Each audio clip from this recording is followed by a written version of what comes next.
الحمد لله نحمده ونستعينه ونستغفره ونعوذ بالله من شرور أنفسنا ومن سيئات أعمالنا من يهده الله فلا مضل له ومن يضلل فلا هادي له وأشهد أن لا إله إلا الله وحده لا شريك له وأشهد أن محمدا عبده ورسوله صلى الله عليه وعلى آله وأصحابه ومن تبعهم بإحسان إلى يوم الدين أما بعد.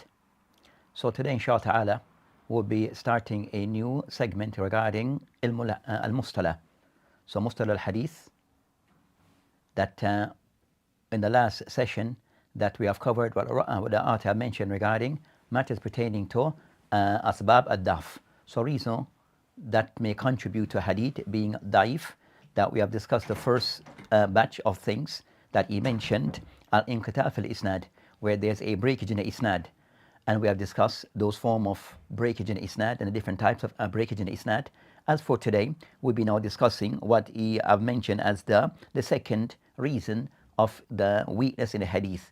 And as he have mentioned here, that Ibn Hajar, alayhi rahmatullahi ta'ala, in this talkhis, that it is stated concerning السبب الثاني يعني في أسباب الضعف الحديث, he mentioned الطعن في الراوي. So matters regarding الطعن, which is criticism of the rawi, of the narrator. So at times that the hadith is considered to be weak due to criticism placed upon one or more of the narrators in the isnad. So that will be our discussion, inshallah ta'ala. And as the ulama, Ibn Hajar, and as the ulama have clarified regarding the mention asbab at-ta'an fil rawi, that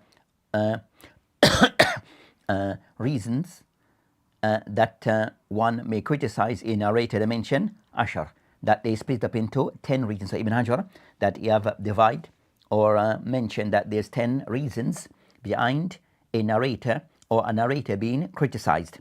Then he mentioned regarding this matter, Ibn Hajar, he mentioned خمسة منها تتعلق بالعدالة. So of these 10 reasons behind a narrator being criticized, that he mentioned that 5 of these reasons تتعلق بالعدالة, it goes back to the narrator's adala. It goes back to the narrator's adala, his credibility, his uprightness, and his standing. And the second, وخمسة منها, and another 5 of these 10 reasons تتعلق بالضبط. The other 5 relates to the narrator, his level of dabt, his level of accuracy in how he have memorized the hadith and how he's able to deliver the hadith. So these are the reasons that goes back to the criticism of narrator. There are 10 overall. These 10 reasons can be divided into 2 parts. One relates to which is half, which is 5 of those reasons that they relate to the adala of the narrator. And we have discussed concerning adala. So adala of the narrator is level of uprightness, is ready of his credibility, his standing. And the second, that it relates to matters regarding adapt, which is the narrator ability to retain and to memorize that hadith. So inshallah ta'ala, we'll start with the first, we start with the of these 5 that we started. The first 5, it relates to adala. The first 5, it goes back to the narrator adala. Then after we have covered those 5, we'll cover the other 5 that relates to adapt al-rawi. So the ulama, they have mentioned, and Ibn Hajar in his, he have laid out and arranged his book, Nukhbatul Fikr, and also in the talkhis, they mentioned that, as for these reasons that they mentioned that, these 5 reasons that I mentioned as, so in general, these 5 reasons of that attacks the person's adala, that they mention or smear the person's adala, they mention 1, kadhib, and we'll discuss concerning al-kadhib, and what that entails. Second, tuhma bil-kadhib, that the narrator that is criticized for lying, and we'll explain the difference between both. So when a person said to lie and to fabricate, and the next is the person that he is known to lie and to fabricate. Then another, al-fisq, that regard concern the person's adala, that relates to al-fisq, that the person level of involvement in improper behavior and conduct. Then they mention the 4th, al-bidah, that a person is involved in things of al-bidah, and we'll discuss concerning what is bidah, definition of bidah, and what that entails. So al-bidah, where he is involved in innovated practice regarding Islam. And the 5th, jahala, and the 5th being concerning ja'alat, yani ja'alat al-ayn, that discuss concerning that the narrator jahalat al-ayn, that is unknown, so he's not well known. So these are the 5 areas that will be covered in relation to the asbab tan firawi, that goes back to reasons of criticism laid upon the narrator, and it is in 10 areas. Of those 10, so the narrator is 2 things to factor in regarding each narrator. One is adala, is credibility, is standing, is level of uprightness, and the second that goes back to is adapt. So go back to its credibility, is standing, and the other, it goes back to the narrator, his level of his ability to retain and to memorize that hadith. So those are the 2 areas. As for these 2 areas that we'll discuss, the first that relates to the person's credibility, is standing, his level of uprightness in relation to Islam and his general conduct. So as for reasons that can have impact negatively on the narrator regarding his credibility, kadhib, he lies, make up stories or make up hadith in this case, mutahim bil kadhib, that he lies amongst the people, as we'll discuss.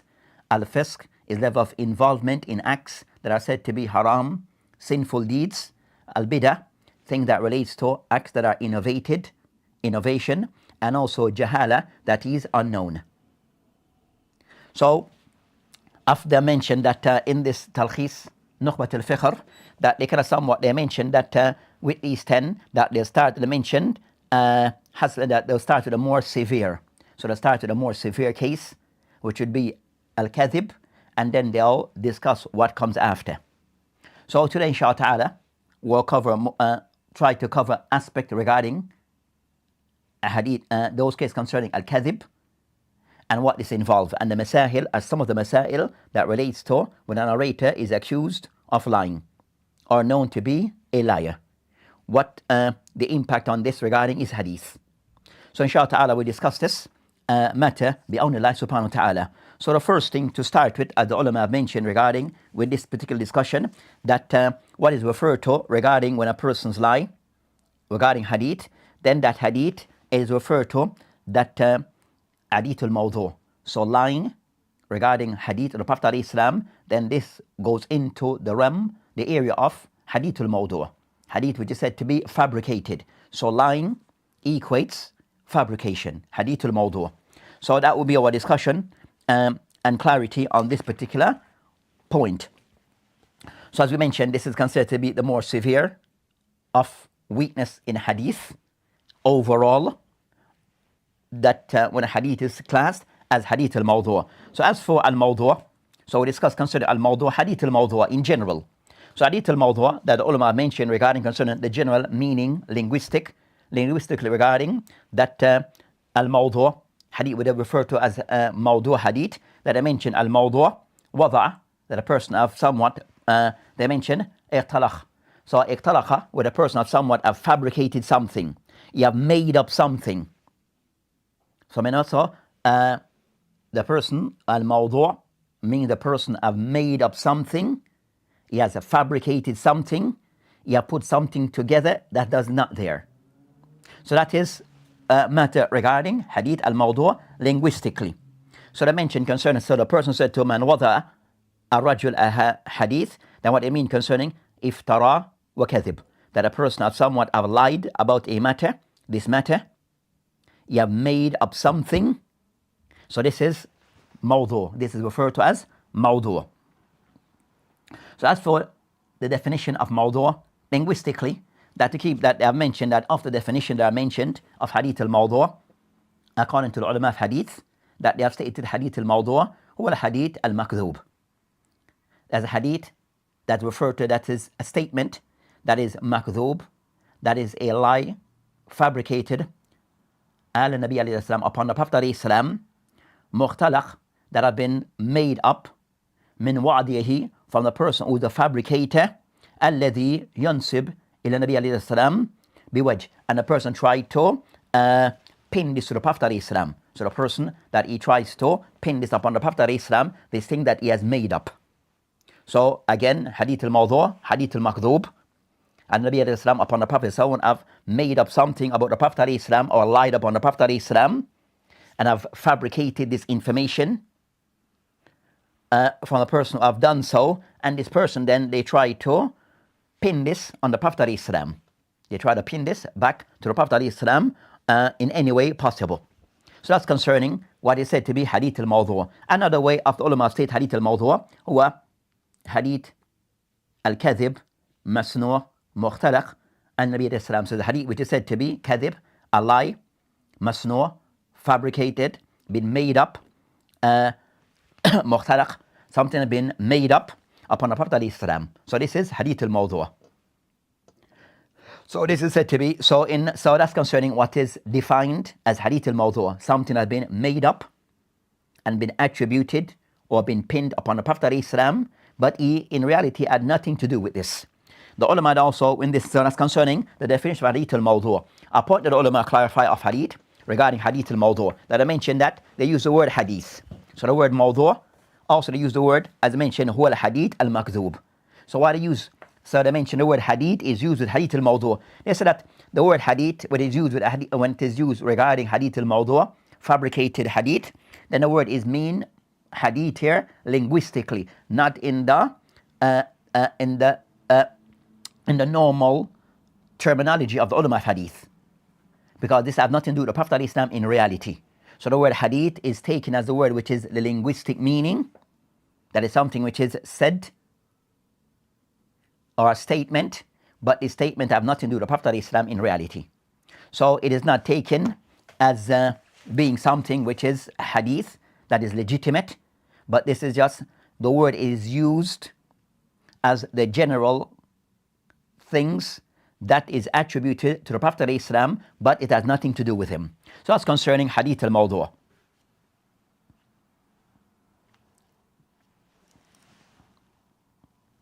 So become like a khabar, as said, يتحدث به, that is something which is somewhat been narrated in general, something been narrated and pinned to the Prophet ﷺ. So the word is used in that text, in that context, regarding the use of the word al-Hadith. The next of the matter that is covered by the ulama in a hadith, when they discuss concerning this matter, they discuss concerning al-hukum. So what's the hukum? Al-kadhib al-Rasulullah sallallahu alayhi wa sallam. What's the ruling for one? So we have of lying upon the Prophet ﷺ. So we have one, the one who lies upon the Prophet ﷺ, hukum al-kadhib al-Nabi alayhi salam. So one who lies upon the Prophet alayhi salam, what's all they mentioned concerning it, bil-ittifaq between the ulama, anna hadha haram. So lying upon the Prophet alayhi salam is something which is haram to be done. So the person who does this, so to the person who kind of somewhat does of this, then what they're doing is haram. And as the ulama have also, they have mentioned regarding that, as mentioned by Ibn Hajar alayhi rahmatullahi ta'ala, that he mentioned his explanation, Nukhbatul Nazar, where he mentioned that, and also out of the ulama who have clarified regarding that is something which is an ijma. Kullu dhalik haram. Regarding the person who lies upon the Prophet alayhi salam, kullu dhalik haram bil ijma. That is something which is haram bil ijma. Man yu'tad bihi. Regarding those people that their judgment is taken. So, and I mentioned, illa anna ba'da qarramiyya, that ba'da qarramiyya, that they kind of somewhat took a different view, and also ba'da tasawwuf, ayli tasawwuf, that they can somewhat give some permissibility, abaha al-wad, that they give some permissibility to lie upon the Prophet ﷺ. They said they see it as lying for the Prophet ﷺ according to their mindset. So the general view of the ulama, it is not allowed, and that's the position that's taken for one to lie upon the Prophet ﷺ for no reason, or for any reason, or there's no justification. So there's no justification, and one can put a reason to lie on behalf of the Prophet ﷺ or for the Prophet ﷺ or against him. Both, it is not allowed. So you have of those, so that's an ijma between the ulama regarding a line upon the Prophet ﷺ in any form or fashion, as stated by the ulama, amongst them Ibn Hajar and others. Of those who can also mention that on this matter, and this is considered to be of the person who does so, then the Prophet ﷺ have give severe warning against the person who lies upon him. So they have mentioned, the Prophet ﷺ mentioned, man haddatha anni bi hadith, that the one who narrates upon me a statement, yura and he sees, identify أنه كذب, that is something that he detects that is a lie, فهو أحد الكاذبين or كاذبين, that is one of the liars. Is one of the liars. So any person who narrates a statement and they detect that this narration upon the Prophet ﷺ is something which is a lie, and for him then to transmit this to others without clarity, then he's a liar. Then he falls into, as I said, this wa'id, this severe warning against the one who falls into this. So based upon this, that the ulama have then come to the conclusion, based upon hadith of this nature, where they mention that, again, that is considered to be of the kabahir al-dhunub, that one who lies upon the Prophet ﷺ, then this is considered to be of a major sin. This is considered to be a major sin, to the extent that it is stated that Abu Muhammad al-Juwayni, the father of Abu Ma'ali al-Juhayni, that he mentioned that he of the view that kaffar man ta'ammad al-kadhib, that he owes that Abu Muhammad al-Juhayni, that he states concerning that his view that the one who lies upon the Prophet ﷺ, that he mentioned, such a person is a kafir. That's his general ruling regarding the one who intentionally lies upon the Prophet ﷺ, such a person is a kafir, a disbeliever. Then you find that Ibn Kathir, alayhi rahmatullahi ta'ala, that he mentioned min al-ulama, that Ibn Kathir mentioned min al-ulama, that amongst the ulama, man kaffar, that those who excommunicate one muta'ammid bil-kadhib fil hadith, that of the ulama who pass takfir, excommunication of a person from Islam, for the one who intentionally muta'ammid, who intentionally lies upon the Prophet ﷺ, or lies in hadith, of prophetic hadith. So those who lie upon the Prophet ﷺ, that they owe this to be the one who does so intentionally, kafir. And amongst them, as we mentioned, Abu Muhammad al-Juhayni. Then I mentioned, وَمِنْهُمْ, and also amongst them, man yuhadtimu qatli, of those who the person is to be killed. And also of those that a person can be killed for doing this. So they show the serious position taken by the ulama on this matter. That is a matter regarding a line upon the Prophet ﷺ. It is something that is kabahir, to the extent that some of the ulama, or that the person who does so have left the fold of Islam, and also that person is deserving to be punished in the severe way, which is he could be killed by the state. So that's concerning of what is mentioned regarding this matter. So that's concerning hukum for the one who lies upon the Prophet ﷺ. Then we'll discuss the next thing regarding a riwayah. So those people also transmit hadith upon the Prophet ﷺ.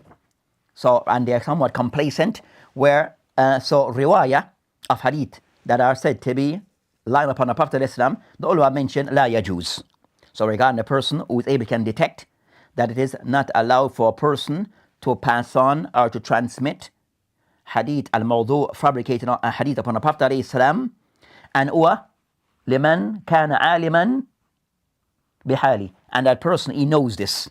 So the person who is aware that this hadith is a fabrication upon the Prophet ﷺ, a lie upon the Prophet ﷺ, and he's aware of this, then it is not allowed for him to narrate these narration, they mention, and that's an ittifaq between the ulama. Except, when they mention, illa makhrun, except the person who does so, makhrun, it is also attached with bayan wad'i, that the person intends also, after narrating hadith, to clarify that it is mawdu'. So if it is mentioned, the person has to, and is aware, clarify that this hadith is mawdu'. You have to set the record straight and clarify to the people, to the listener. Or if it is being written, clarify that it is hadith al-mawdu'. So that's of the condition the ulama have mentioned regarding this matter. As the Prophet mentioned, man haddatha anni hadith, that the one who narrates upon me a bihadithin yura annahu kadhib fahuwa ahad al-kadhibain. And the Prophet mentioned, so this hadith kind of somewhat, it shows regarding the severity of this matter, regarding a person lying upon a Prophet ﷺ, and aware of this, and in transmission, and they are aware of this, and they did not clarify. then that is not allowed for a person if he's aware and did not clarify, la yajuz, haram. But if the person is aware and he clarifies to make the people know this hadith is fabricated, then that's then that's okay. Then that can be done. That's of the criteria for narrating hadith daif, to clarify. So the people does not take and follow what is mentioned in hadith, or for the person to be aware, to raise the people awareness of these fabricated hadith upon the Prophet ﷺ. And also for the people to understand that it has nothing to do with Islam. So that's concerning, so we discuss concerning the person who, al-wadi', the one who fabricate, that kadhib, and also the one who narrates hadith that is fabricated and is aware of this, then he has to clarify. And if he does not clarify, then he has done wrong. He has done wrong. And the Prophet mentioned, قال عليه السلام, من كذب علي, the one who lies upon me, regarding the person who lies. من كذب علي متعمد فيتبوأ مقعده من النار, the one who lies upon me intentionally, then he should take his place in the hellfire. So it shows that the one who does so, then is something which is severe. It's something which is severe. And the person does that متعمد, that's so intentionally. So as we mentioned, that this matter is a very serious matter regarding transmitting of hadith. So it shows also in general that in transmitting of hadith that one should be cautious and try to verify, especially the person who's a learned person who have been trained in Islam, in the various sciences, that if he's using hadith, that he tries to verify what have been mentioned by the ulama regarding that hadith. So the person discussing in tafsir, in fiqh, in hadith, in aqidah, in whatever, in tariq, that a person is using a hadith as his proof, then he needs to check those things and to verify those things. So that shows concerning that of the matter to be mentioned. So as we mentioned that you find of others who have somewhat made an exception, and these are ahli bidah. So of those who have somewhat have made an exception regarding this rule, that they said no, it's haram, but it's allowed in certain cases. They said it is not to be done of lying upon the Prophet ﷺ and narrating fabricating hadith, but they mentioned they're given as allowance, and they said this allowance is for the person to do so, either said to defend the Prophet ﷺ, or they mentioned fi wadfi targhib wa tarhib, because to encourage, so encouraging things, and also to disencourage the Muslim about certain practice. So things to encourage the Muslim and recommending the Muslim to do certain things, you can do so. And also to disencourage the Muslim from falling into certain things, you can do it for that reason. And it says, and also they mention that the person is doing so also, that is doing so also to lie on behalf of the Prophet ﷺ, as we'll discuss. So those are the claims of some, and all those claims are invalid, wrong, nonsense. So I mentioned that a Karramiyya, وبعد التصوف, the people of Karramiyya, min ahli bidah, that are followers of Muhammad ibn Karram, Sajistani, that who take on this idea, is allowed to be done in certain cases. And also Tasawwuf, the people of Tasawwuf, what they call Sufism today, that you find amongst them that, especially concerning the Ghulat, that they're very complacent and they just narrate anything.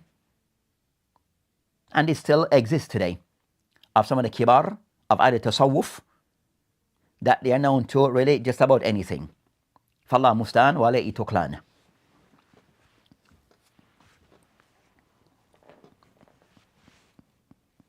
The next of the matter I discuss,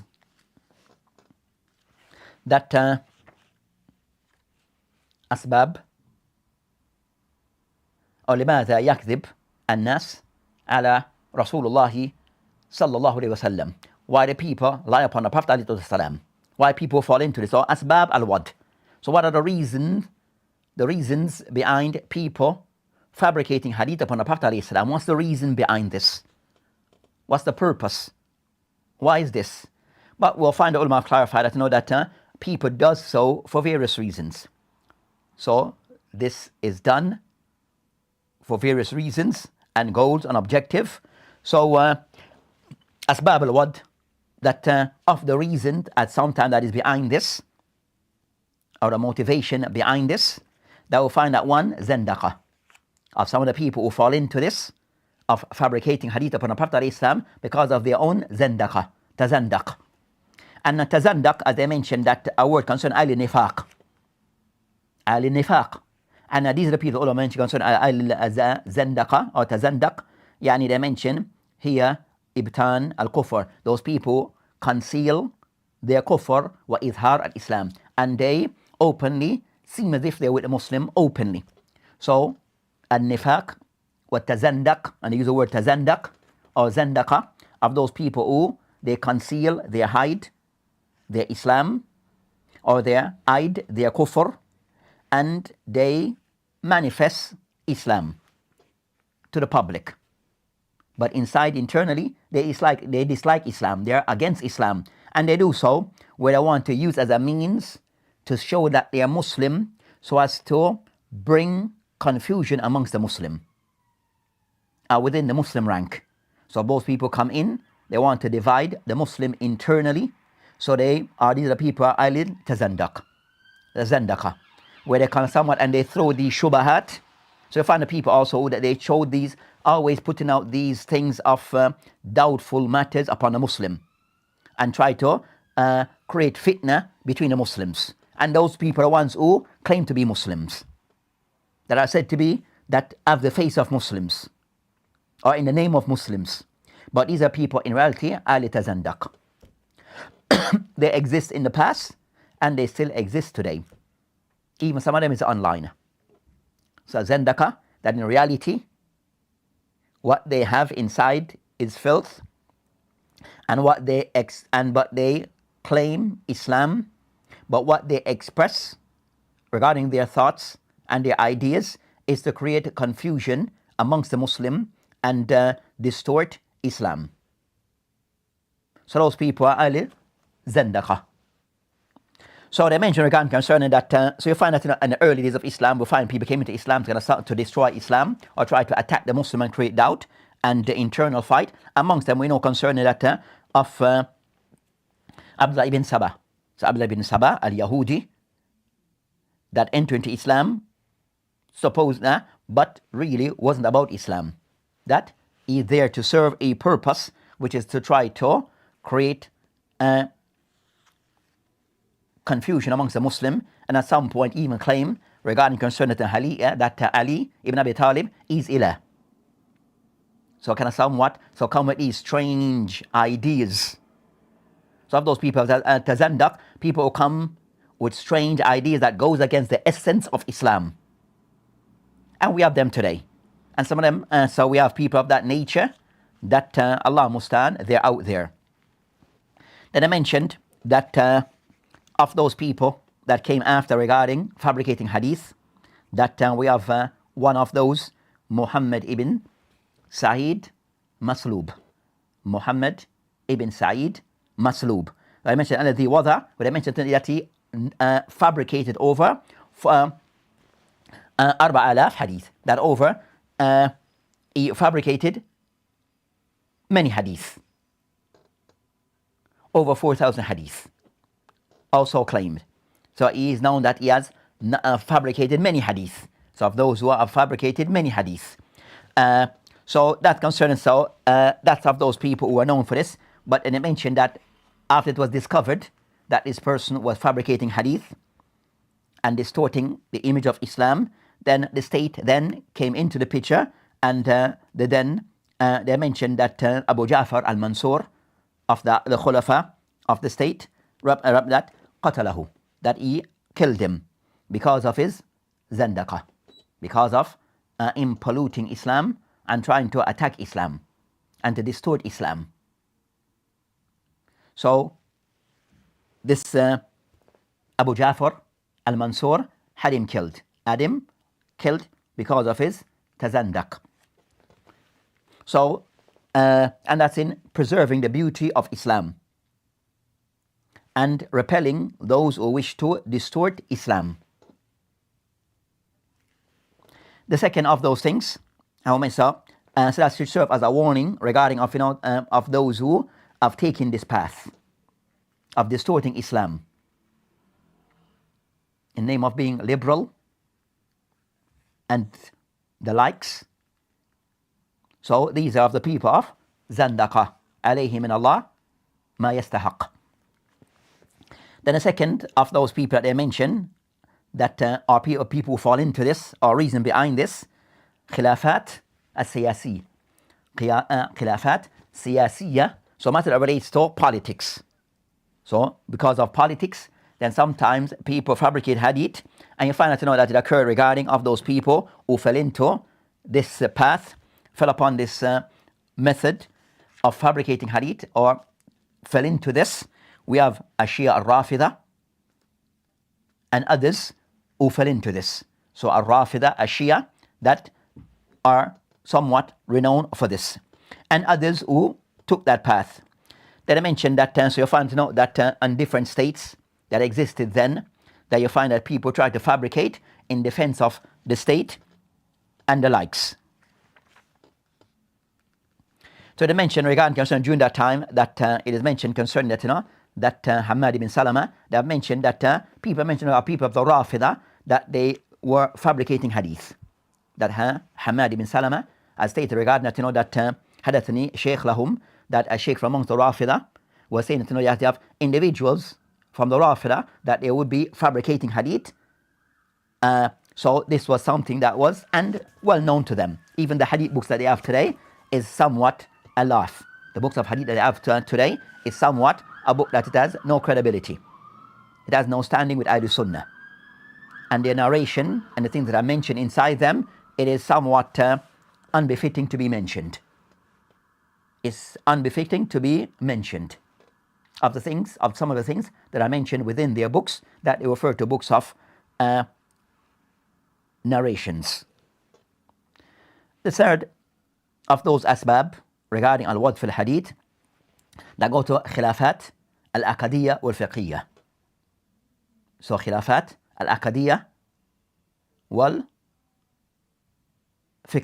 So when the madhahib amongst this, so when these differences start to occur between the Muslim regarding that those who start to split away from Ahl Sunnah wal Jama'ah, Ahl Hadith wal Athar, upon the way of Salaf al Salih, that all those groups that start to break away from Ahl Sunnah wal Jama'ah, upon the way of Salaf al Salih, that of whatever names that they have, that they start to with a deviation, that they start to fall into fabrication. They start to fabricate matters. And so find that al-Rafida fabricate matter regarding trying to validate their beliefs, and others who took off this path.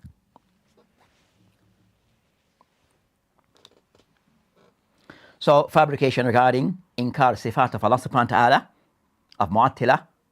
So those people who became al-Mu'attala, that who deny Allah subhanahu wa ta'ala's sifat, that they start to fabricate hadith, matters regarding al-Iman, bab of Iman, that they start to fabricate hadith to justify their views. So those things occur regarding different things. Khilafat al-Aqadiyya. Khilafat al-Aqadiyya. Then the second area regarding khilafat, or to mention fiqhiyya. So regarding these madha'ib that start to emerge and exist, and you have khilaf between them on certain masail, that you find that some of the ignorant of the followers and some of the followers, that they start to fabricate a hadith to kind of somewhat to validate again their madhab, or to attack another madhab. So that concerns, so those things start to emerge amongst the Muslim with these madhahib, that fabrication. So it's to know that of what, because of people have ta'assub wa at-taqleed. So when people start to fall into this mind trap, regarding at-taqleed wa ta'assub towards a particular individual of the a'imma al-fuqaha al-mujtahidun, that when people start to fall into this, then they start to have somewhat ideas that somewhat was more to preserve their madhab and also to attack others. So this thing regarding ta'assub with taqleed, then it's not the way of the Salaf al-Salih, and also of and also something that the Muslim should try to not fall into. Ta'assub and become a muqallid al-ama.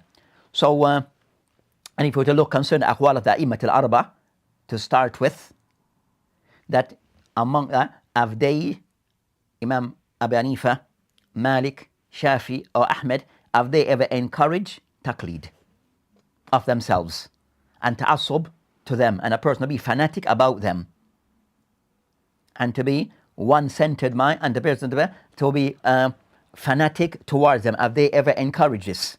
Or for a person to take their view without critiquing it? Did they call to this?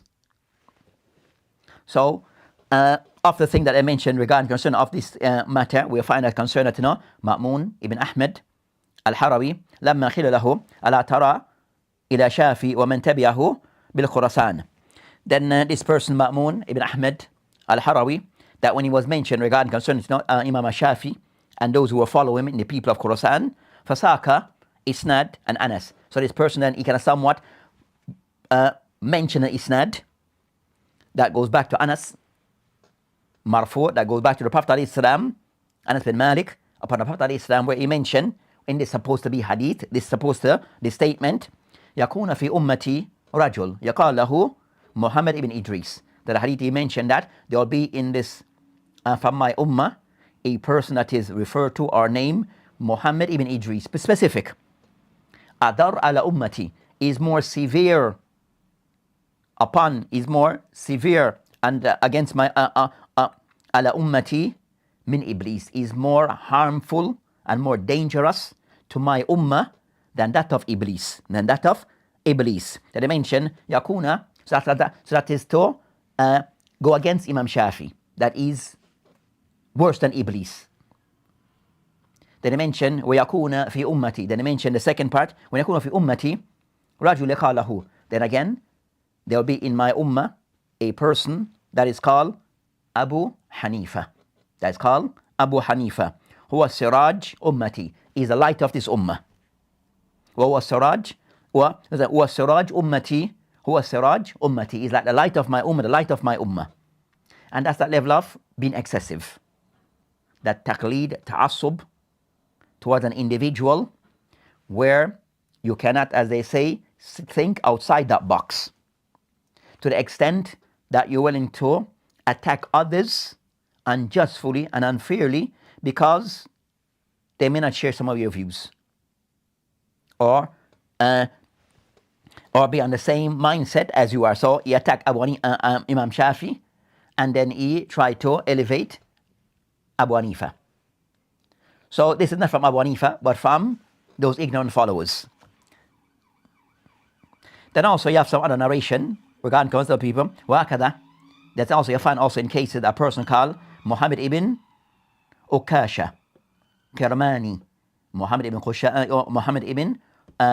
Ukasha Kirmani لما قيل له إن قوم يرفعون أيديهم في الركوع وفي الرفع منه. So it was said to this person that there are those that raise their hands in going to ruku and coming from ruku. فاقترى إسنادا عن أنس. Then this person, he fabricated a hadith upon Anas bin Malik. And Nabi alayhi salam, upon the Prophet alayhi salam, قال, where the Prophet alayhi salam is alleged to have said, Man rafa yaday, the one who raised both his hands, fi ruku, fala salat lahu. He has no salat. The one who raised his hand for ruku, he has no salat. His salat is invalid. So this is the extent that people go to. And still further on this matter, so you find that from those early days, that you find that discussion regarding Rafa Yadain. We find that of those which are take the position that one is not allowed to raise one hands in the salat except for Takbiratul Ihram, only when the person starts, and nowhere else in the salat. Where the hadith of the Prophet ﷺ, which contradicts this, that the Prophet ﷺ I've raised his hand in multiple places in the salat. But overall, that's so you find that even then that matter was being discussed, and to the same extent people will come with fabricated hadith to justify their view. And today you find that our people gonna somewhat try to weaken or dismiss clear hadith in Sahih Bukhari and Muslim regarding Rafa Yadayn,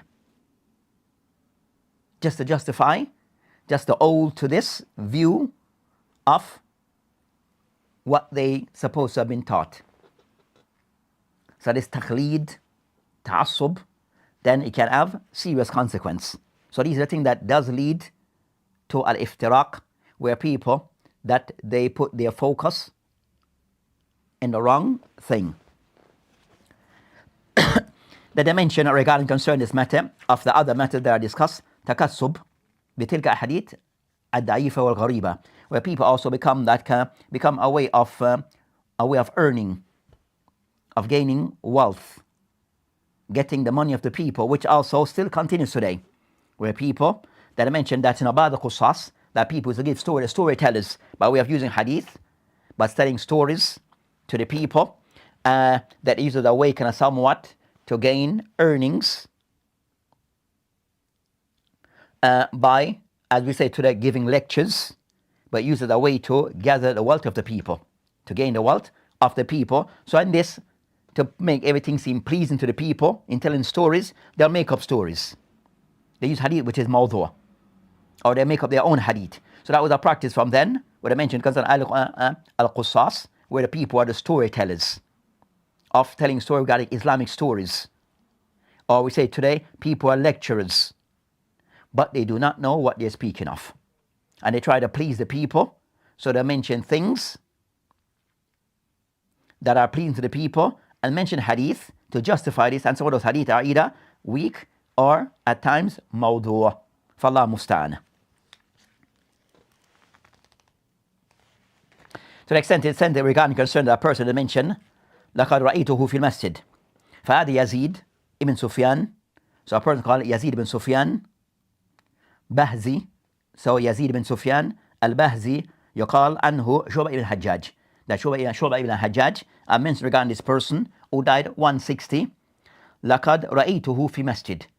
So Shu'bah ibn Hajjaj, one of the ulama of hadith, mentioned that I saw this person, Yazid ibn Sufyan, in the masjid. وَلَوْ عُوتِيَ دِرْهَمًا لَوَدَّ hadith. If you give him some money, he'll fabricate hadith. And he's in a masjid. So this person is inside a masjid. But if he's paid, he'll say what you want. Fabricate hadith. So this is a practice that one has to be careful of regarding concerns of that person, because they're being paid. They'll say what they need to say, and give what the people need so as they can be paid.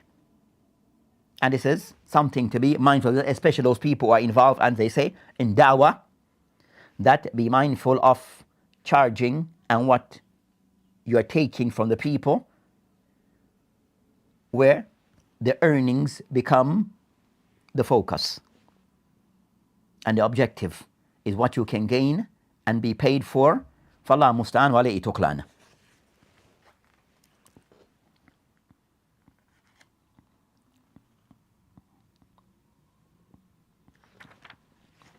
So other cases regarding that why people may fabricate hadith, I mentioned jahala wa su' as-sani', that also concerning jahala. And also you'll find that those people, some people that out of their ignorance of people, due to their ignorance, that they fall into this. And also people su' sani', and also that's not that their practice is unbefitting. So of those people fall into this, a lot they mention regarding of people fall into the people out of religious reasons. So you find that of those people mentioned the juhala, among the people concerning that people of zuhad, those people who are ahli zuhd, that abstain from the dunya, and also people of tasawwuf, so people again who fall into tasawwuf. So it becomes widespread amongst that group of people. Ahli tasawwuf, I would say even today, that you'll find that the more the ones who like to dance in the masjid and sing in the masjid of ahli tasawwuf, then those people, then also they are the ones who you find that they still fall into these practices of mention a hadith which is mawdu'. So you have ahli tasawwuf, that all of it is to be careful of, and to be mindful of, and to warn again, and to stay away from tasawwuf in all his ways. Nam, and amongst them you have those who are ailil al-ghulu, amongst them. Nam, so these are the ones that will sing in the masjid, will dance in the masjid, and the likes, and say anything that comes to their mouth. Say anything that comes to their mouth. So these people concerned ahlul tasawwuf, that I mentioned that they also fell into, line upon the Prophet ﷺ, in a way somewhat in trying to encourage Muslims to do things they see as virtuous actions. So they lie in trying to encourage others regarding what they deem to be virtuous actions, encouraging actions, and also things to warn the Muslim against. They fell into what I said, tarhib or tarhib. They start to fabricate hadith. So they mentioned regarding concerning that, so this became something that was, they fell into, of this era that they fell into. So you find a lot of those things regarding what they mentioned as fadal al-amal, and amongst al-tasawwuf, that people fabricate hadith regarding many things in the name of concern in doing of fadal al-amal. So you find that month of Rajab, you find they doing things that have no basis. Rather, you find the hadith is mawdu'. So the month of Rajab, so you find other practices that they do, that these things, that the source of them are hadith, which is mawdu', fabricated hadith, because they're into what they refer to as fadal al-amal. Another reason why people fall into this, they mention itibal hawa al-muluk wal-umara, that people who want to get, or taqarrub ilayhim, that people want to get close to those people in authority, the leaders. So people who want to get close to those in authority, that they may fabricate hadith so as to gain such a position with them. So on this matter, he mentioned regarding concerning that in the time of Amir al-Mu'mineen, al-Mahdi, who died 169, that he used to enjoy playing with birds. So it was like a fan of birds. So they mentioned that he was seen, then a person that came to him called Hadeeth ibn Ibrahim. So دخل عليه يعني Hadeeth ibn Ibrahim. So this Hadeeth ibn Ibrahim, that he saw that the Amir, the leader, that he was fond of birds and liked birds. That he mentioned that narrator hadith from the Prophet قال لا سبق إلا في نسل, that there's no like competition except, or race except in archery, or hafir, or horse racing, or camel racing, animal racing, or jannah, that they add another thing, or jannah, which is birds. So these things regarding that, so I kind of somewhat they mention hadith. They mention this hadith, that this part that he added, so he added just a word to the hadith, jannah. So the hadith is authentic regarding that allowance regarding having competition regarding in archery, or regarding horse, or without betting, horse, or racing, or camel racing, that competition is can be done. That I mentioned, the next one I mentioned, oh, jannah. So jannah is regarding the birds. So they mentioned ulama of hadith, mentioned that the hadith, that is authentic hadith. That hadith in the Abu Dawud and Nasa'i and others have narrated this hadith, but with this additional wording of jannah, of birds, meaning birds' wings. So they mentioned regarding concerns zada or jannah, of wings, mentioning a bird. That's not doing so as to get Mahdi, the Amir Mahdi, the leader, kind of somewhat to get close to the leader. To get close to the leader. So people sometimes will do of this. So he fabricated hadith so as to gain a place with the leader. So at times this occur. Then also they mentioned that people fall into this al-khata wa adam al-qasd, that also people may fall into this where their intention is not wrong, but they by error.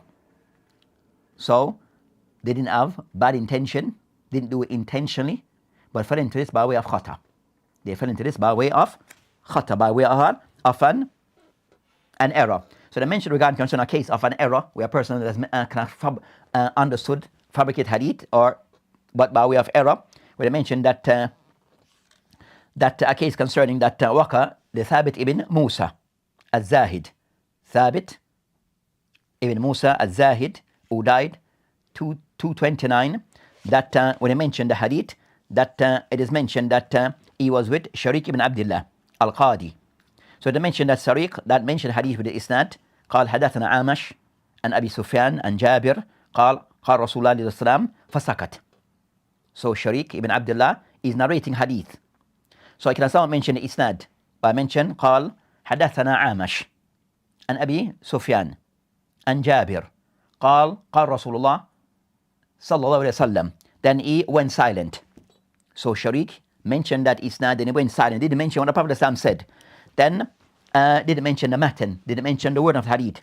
Then he looked as Thabit ibn Musa was inside the mention. He looked at him, then he mentioned. Then he said, "Man katharat salatuhu bil-layl hasuna wajhahu." That the person who prays a lot during the night, meaning tahajjud, then his face is like radiant during the day. But that was not a hadith. He just kind of somewhat trying to praise this person, asnat wajhahu bin nahar, during the day. Then I mentioned that, so Thabit ibn Musa took that as a hadith. Thabit ibn Musa took that as an hadith. So because of said that an error where he took it as a hadith and narrated as a hadith upon the Prophet Islam, but that was not the case. So when I mentioned by Sharik ibn Abdullah al-Qadi, he mentioned قال حدثنا عامش and Abi Sufyan and Jabir and Nabi alayhi wasallam. Then he went silent. Then he looked and saw Thabit ibn Musa was present. Then he can somewhat mention something, a statement, but that was not the hadith. But it was taken by way of error by Thabit ibn Musa as a hadith and passed the hadith. So they mentioned that's not a hadith, that is not a hadith per se. So error by way of that narrator, Thabit ibn Musa. So those are cases regarding that asbab wadf al-hadith, why people may fabricate hadith or fall into this. So that inshallah, those are some of the cases that we have mentioned, that these things have occurred. And as we discuss further, that all the ulama have able to detect these fabrications. So that inshallah for today will end here, and we'll continue discussion in the next session, that will continue discussing Hadith al-Mawdu'. So we're discussing, as we started by stating, that Ibn Hajar in his book Nukhbatul Fikr, and as mentioned this talkhis, that is now discussing asbab at-ta'an fi rawi. So there's reason or factors that may cause the hadith to be weak or graded as weak. We mentioned before previously reason that relates to al-inqita fil isnad. That reason why the hadith is daif because of there's breakage in the isnad. We have covered those topics and ended those topics, those reasons. The second of the reason why the hadith may be graded as daif is because of the narrator himself or the narrators. And after they mentioned that, the reason of asbab at-ta'an for al-rawi, the reason of the general reason for a critiquing of a narrator, that it could be 10 reasons why a narrator is criticized. 10 reasons behind criticizing a narrator. So 5 of those reasons he mentioned relate to the person's adala, his credibility, his standing, his level of uprightness, his credibility, and another reason could be his level of dabt, his level of memory, retaining of the information of the hadith. So those are the 2 reasons: his adala, his credibility. He mentioned 5 factors, and for his dabt also he mentioned 5 reasons. So make it a total of 10. 5 regarding adala and 5 regarding dabt, make it 10. As for the 5 regarding adala, it goes into again kadhib / mawdu'. So let's say kadhib, the person will lie, then that is hadith is said to be mawdu'. Then second, muttahim bil kadhib, we'll discuss that, a second reason, one who's accused of lying when he speaks in general. Third, fisq, which is the person, sinful things the person is involved in. Fourth, al-bidah, the person involved in acts of bidah, And the last and the fifth of these is jahala, and specifically jahalatul ayn, that a person was said to be unknown. So these are reasons that will be a negative to the narrator if one of these things are present. So that inshallah ta'ala will end and cancel. We started al-kadhib, hadith al-mawdu', and in the second segment we'll discuss the other remaining matters relating to hadith al-mawdu'. So that inshallah ta'ala will end for today. وبالله تعالى توفيق وهذه السبيل والآخرة والحمد لله.